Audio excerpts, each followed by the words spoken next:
Berjumpa lagi dengan saya Ahmad Islami di program Tikotalk edisi Jumat 28 November 2025. Sobat investor, bagaimana kabar portofolio Anda seusai perdagangan kemarin?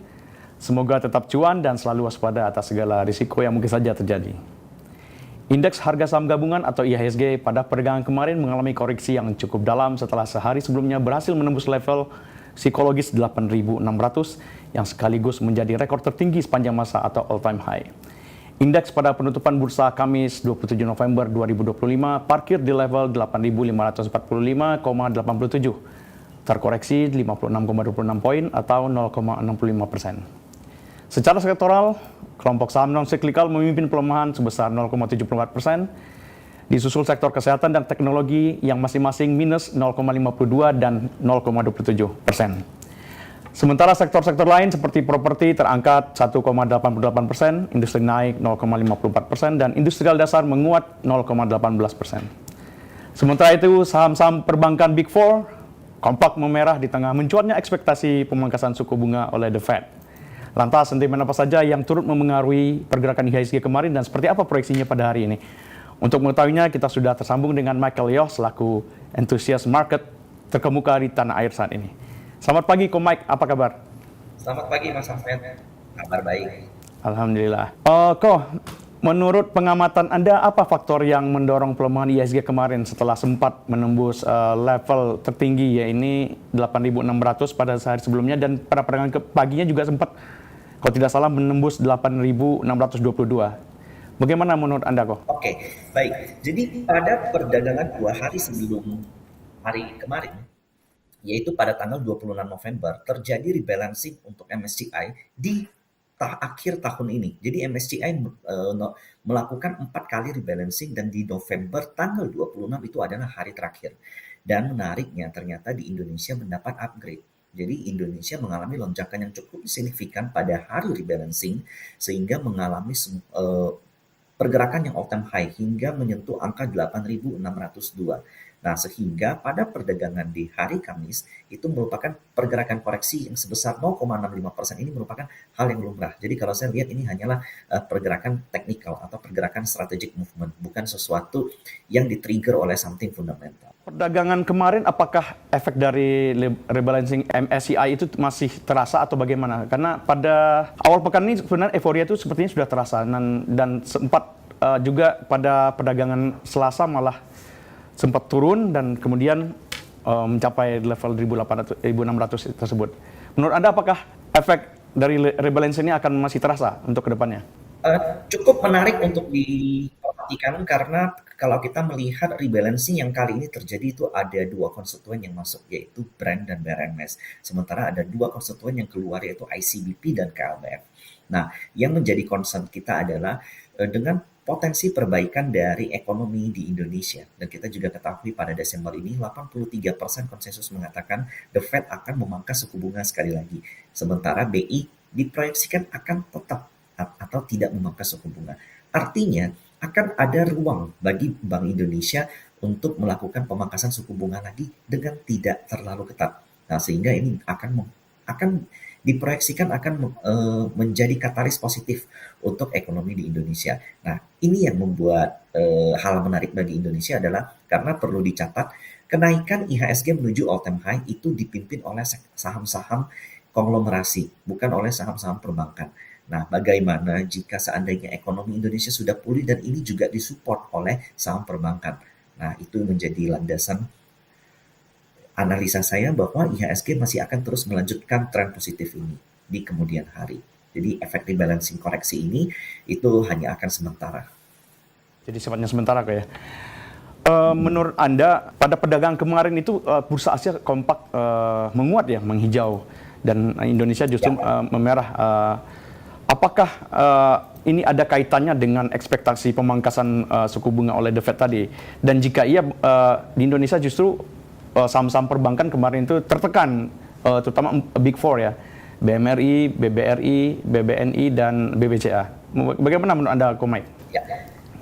Jika kita melihat secara tren jangka agak panjang Mas ke belakang, itu selama 1-2 minggu ke belakang justru bursa kita itu yang hanya bursa kita yang konsisten mencetak all time high. Sementara di Kospi, Hang Seng kemudian Malaysian SGX, kemudian Nikkei di Jepang itu kompak terkoreksi Mas. Itu karena memang ada kekhawatiran terhadap bubble daripada sektor AI. Dan kita ketahui di China, di Korea, kemudian di Jepang itu merupakan saham-saham mereka, company yang berada di dalam indeks mereka itu majority digerakkan oleh company yang bergerak di bidang tech. Dan untuk Indonesia sendiri di IHSG, company bergerak di bidang tech itu masih kecil.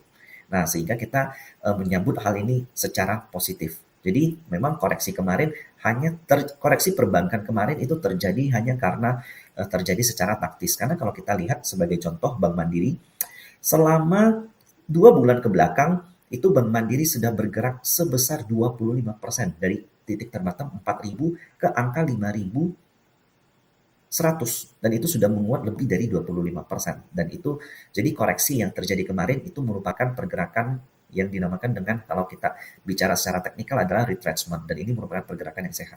Ya, untuk perdagangan kemarin itu memang cukup unik. Lalu bagaimana proyeksi IHSG pada akhir pekan ini menurut Anda? Ya, jika kita melihat potensi IHSG yang kemarin terkoreksi sebesar 0,65%, secara teknikal titik terdekat support IHSG adalah 8.500 hingga 8.440. Nah, saya memproyeksikan pada hari Jumat ini ada potensi untuk IHSG menguji support tersebut dan itu adalah koreksi yang bisa dikatakan titik koreksi maksimal karena setelah itu akan ada buying power di angka itu untuk menuju IHSG all time high kembali. Pekan depan kita sudah memasuki bulan baru. Bagaimana Komite memproyeksikan pasar untuk sebulan ke depan? Akankah semakin mengembirakan untuk kita nanti? Ya, jika kita melihat secara historical, seasonality IHSG selama 10 tahun ke belakang untuk bulan Desember itu memiliki track record sebesar 80% positif.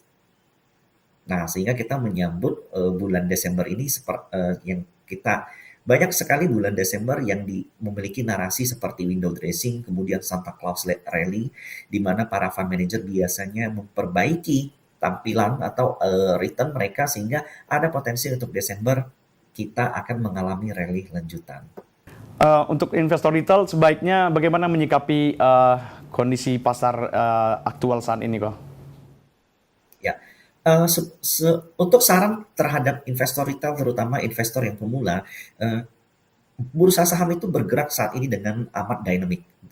Jadi pergerakan dalam jangka waktu pendek itu penuh dengan uncertainty. Akan jauh lebih baik kalau seandainya kita mulai dari fundamental. Jadi untuk investor retail yang ada di Indonesia, mulai perhatikan indikator ekonomi yang ada di Indonesia. Mulai dari yang terbaru adalah PMI kita yang mulai naik, GDP kita yang mulai oke, kemudian dicari tahu dengan GDP yang naik dan PMI yang naik, inflasi yang mulai membaik, itu kira-kira akan memberikan dampak terhadap sektor apa. Dan dari situ dengan memiliki pandangan outlook secara jangka medium dan jangka panjang, maka investasi teman-teman itu bakal lebih terarah. Kok ini yang terakhir dan juga mungkin yang ditunggu-tunggu oleh sobat investor. Apa saja saham yang dapat dipantau untuk perdagangan hari ini? Ya, menyusul pada akhir kuartal keempat ini dan di bulan Desember ada proyeksi pemangkasan suku bunga sekali lagi, maka saya melihat ada potensi nih untuk sektor dari saham bank digital, terutama Arto dan BBYB. Nah, kita lihat pada perdagangan kemarin BBYB berhasil closing di arah, kemudian Arto juga mengalami penguatan yang cukup signifikan. Saya juga melihat ada beberapa potensial dari sektor yang mendapat keuntungan dari pemangkasan suku bunga ini, contohnya di sektor properti. Di sini kita bisa lihat ada saham CBDK dan PANI yang mengalami penguatan yang cukup baik. Ada juga beberapa sektor energi seperti Ratu, kemudian Cuan dan CDIA yang menguat pada perdagangan kemarin. Dan ini bisa dipantau untuk hari ini. Terima kasih atas waktu dan kesempatan untuk mendengar pemaparannya. Selamat beraktivitas kembali kok.